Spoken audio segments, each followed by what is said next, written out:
एकादशी की बड़ी महिमा है। एकादशी के दिन चावल छूना भी मना है,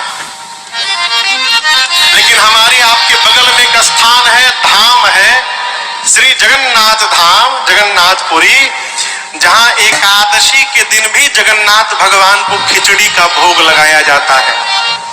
पूरे धरती पर एक इकलौता स्थान है। जानते हैं क्यों? भगत के कारण। इसी चौपाई पर ही प्रसंग है पूरा। भगत प्रेम बस सगुन सो होई। एक माई थी जिनका नाम था कर्मा। क्या नाम था? कर्मा। एक दिन दोपहर में मंदिर में गई कर्मा माई, तो स्वयं बेचारी के पास कुछ था नहीं, मांग मांग के खाती थी। दोपहर में गई जगन्नाथ भगवान के मंदिर में, देखी पुजारी जी भोग लगा रहे हैं, तो मां ने सोचा बताओ भगवान को सवेरे से भूखा रखे पुजारी जी, दोपहर में भोग लगा रहे हैं। तो कर्मा माई ने ठाकुर जी से कहा कि प्रभु अब ऐसा 56 भोग तो हमारे पास नहीं है, आप सुबह से खाली पेट हैं, एक काम करिए, रूखा सूखा जो होगा मैं बना दिया करूंगी, सवेरे सवेरे मेरे घर आ जाइए। बोल कर गई तो उनको विश्वास था कि भगवान आएंगे। सवेरे उठी, न नहाई, न मुंह धोई, न चौका बर्तन साफ की, न चूल्हा साफ की, उसी तरह बर्तन में खिचड़ी बनाने लगी। खिचड़ी बना के जैसे कर्मा ने रखा, एक 8 साल का बालक दरवाजे पर आया और कहा मां जल्दी से खिला दे, भूख लगी है मुझे। कन्हैया आए और कर्मा मैया ने उनको खिचड़ी खिलाया। उनका नाम कर्मा नहीं था, उनका नाम कुछ और था, लेकिन भगवान कृष्ण आ जाते थे और थोड़ी भी देरी होती थी भोजन बनने में तो कहते थे जल्दी कर्मा, जल्दी कर्मा, विलंब मत कर, जल्दी कर्मा। तो भगवान कृष्ण जब कहते थे जल्दी कर्मा, जल्दी कर्मा, तो ये कर्मा कर्मा से उनका नाम कर्मा बाई हो गया। रोज भगवान खिचड़ी खाने आते थे। एक दिन आचार्य संप्रदाय के महात्मा थे बाबू, दक्षिण भारत के रामानुजी संप्रदाय के महात्मा, वो सवेरे सवेरे गुजरे तो देखे कि कर्मा बर्तन धो रही है, तो पूछे कि अरे तुम इतने सवेरे भोजन खा ली? नहीं नहीं, तो कन्हैया आता है ना भोजन करने।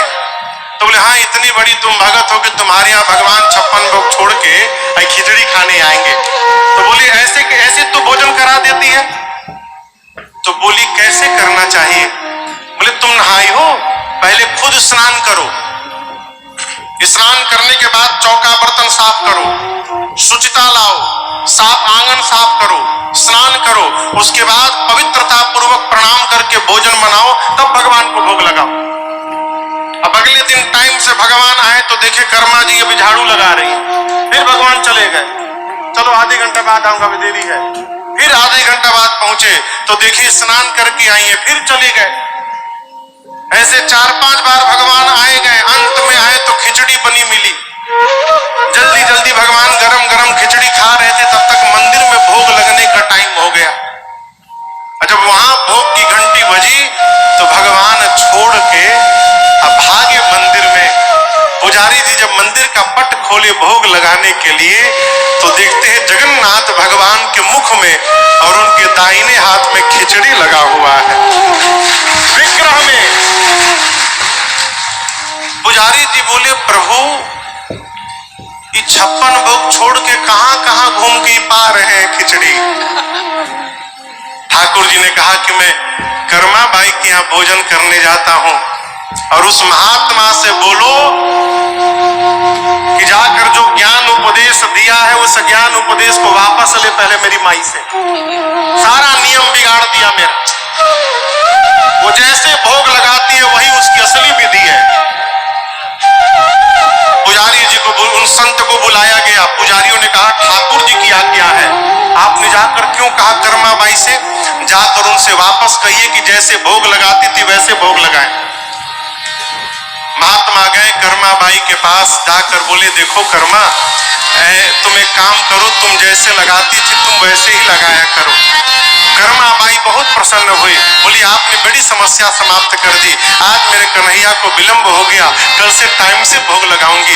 एक काम करिए, आज भी आप भी बैठ जाइए, यहीं रुकिए, कल सुबह कन्हैया के साथ भोजन करिएगा। महात्मा ने कहा, कर्मा अभी तुम्हारी जैसी पात्रता मेरी नहीं हुई है, तुम कन्हैया को भोजन करा सकती हो, लेकिन मैं कन्हैया के साथ बैठकर भोजन नहीं कर सकता हूं, मैं उस योग्य नहीं हुआ हूं, तुम ही उनको भोजन करा। और जब तक मां कर्मा जीवित रही तब तक भगवान कन्हैया कृष्ण जगन्नाथ उनके यहाँ भोजन करते रहे। आज भी जब जगन्नाथ भगवान को भोग लगता है तो सबसे पहले खिचड़ी जाती है और कहा जाता है, प्रभु ये कर्मा बाई की खिचड़ी आपको भोग में लाया गया है, इसको भोग पाइए ना। आज भी वही खिचड़ी का भोग लगता है। तो यदि कर्मा के बुलाने से भगवान आ सकते हैं, हमारे बुलाने से क्यों नहीं आ सकते हैं वो? है? एक आपको एक गूढ़ बात बताऊं, हम कभी भगवान को बुलाने मंदिर में जाते ही नहीं है। हम जब भी जाते हैं तो उनसे कुछ न कुछ मांगने के लिए जाते हैं। और याद रखिएगा, जहां बहुत मांगा जाता है ना, वहां से प्रेम धीरे धीरे समाप्त हो जाता है। आपसे कोई रित्य मांगने लगे, आप उसको पसंद करेंगे? भगाओ जब आता है कुछ मांगता है। जब आपसे नित्य मांगा जाए आपको अच्छा नहीं लगता, इनसे रोज मांग रहे हैं तो क्या इनको अच्छा लगता? पूजन में दक्षिणा देने का स्वभाव बनाइए।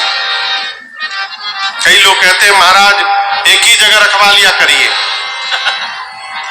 अपने थाली में 50 कटोरी चाहते हैं और दक्षिणा एक ही जगह रखवा लीजिए। आप पूजा करते हैं तो प्रधान कलश पे स्थापित है, वहां दक्षिणा चाहिए।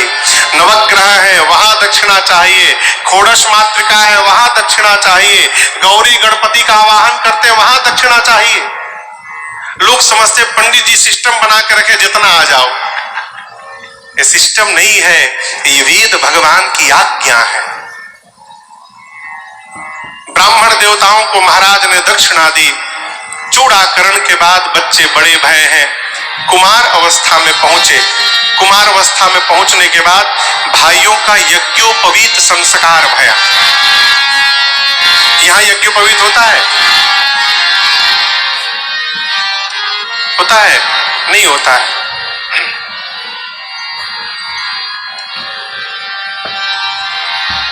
यज्ञोपवीत धारण करना चाहिए, ठीक ना? देखिए शिखा और सूत्र, शिखा समझ रहे हैं? शिखा काहे नहीं धारण करते हैं? आप कोई भी पूजा करने जाएंगे तो पंडित जी पहले बोलते हैं शिखा बांधिए, शिखा आइए नहीं तो बांधेगा का यजमान? तो पंडित जी कहते छू लीजिए, छूने से कुछ नहीं होता है। बिना शिखा बंधन किए सत्कर्म करेंगे उसका फल ही नहीं मिलने वाला, करते रहिए। यहां शिखा रखने में शर्म नहीं आती। यहां एगो हमारे गांव की और बकरे की प्रजाति है बोंक। अच्छा जी, उसकी यहां दाढ़ी होती इतने बस। भाई क्यों कोई तो क्षमा करी, हमके किसी की हो तो क्षमा चाहते हैं। यहां बढ़ाने में शर्म नहीं आती और ये शिखा रखने में शर्म आती है। माई बाप जो अपनी संस्कृति को नहीं बचा सकता है वो मनुष्य कहलाने का अधिकारी ही नहीं है। अपनी संस्कृति क्यों शर्माना जी है? शिखा धारण करिए।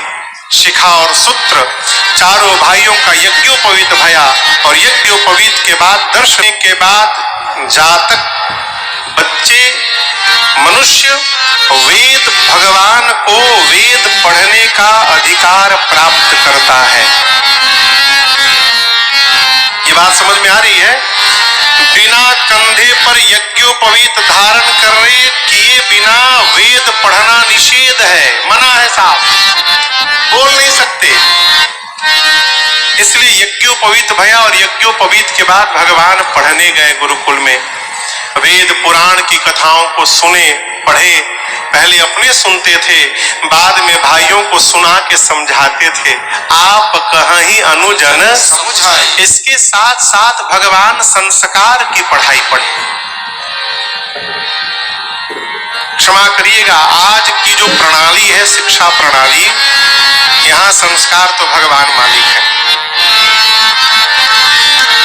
विवशता है, मजबूरी है, कोई उपाय नहीं है। लेकिन विद्यालय में संस्कार नहीं मिल सकता तो घर में देने का प्रयास करिए। बच्चे विद्यालय में गुड मॉर्निंग गुड नाइट बोल रहे हैं, बोलने दीजिए, घर में ना बोलिए।